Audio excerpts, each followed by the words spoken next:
Just 37 సంవత్సరాల famous British pop star Jessie J తనకు రొమ్ము క్యాన్సర్ ప్రారంభ దశలో ఉందని వెల్లడించడం అందరినీ షాక్కు గురి చేసింది.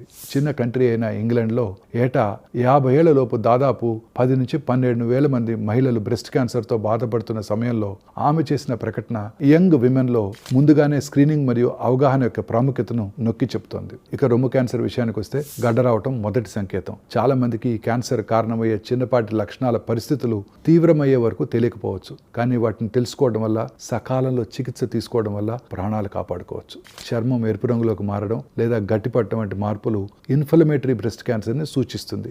నిప్పుల నుండి ఊహించని విధంగా స్రావం కనిపిస్తే అది క్యాన్సర్ సంకేతం కావచ్చు. నిప్పులు లోపలికి తిరగడం లేదా చదునుగా మారటం మరియు ప్రత్యేకించి అకస్మాత్తుగా పెరుగుతున్నా కూడా వెంటనే మీ ఫ్యామిలీ ఫిజిషియన్ని సంప్రదించాలి.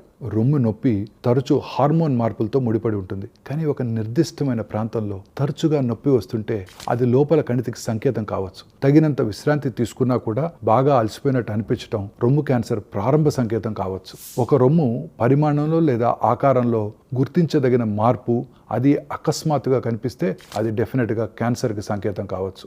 చంక లేదా కాలర్ బోన్ వద్ద వాపు లేదా గడ్డలు రొమ్ము క్యాన్సర్కి సమీపంలోని లింఫ్ నోడ్స్కి వ్యాపించిందని సూచిస్తుంది. రొమ్ముపై దురద, దద్దుర్లు రావటం వంటివి సాధారణ చికిత్సలకు తగ్గకపోయినట్టయితే అది పేజెట్స్ డిసీజ్ ఆఫ్ ద బ్రెస్ట్కి సంకేతం కావచ్చు. ఈ అరుదైన పేజెట్స్ డిసీజు నిప్పుల్ మరియు ఏరియోలాని ప్రభావితం చేస్తుంది. శారీరక శ్రమ లేదా గాయం లేకుండానే వీపు పైన భుజం ప్రాంతంలో తరచుగా నొప్పి రొమ్ము క్యాన్సర్ ప్రారంభ సంకేతం కూడా కావచ్చు.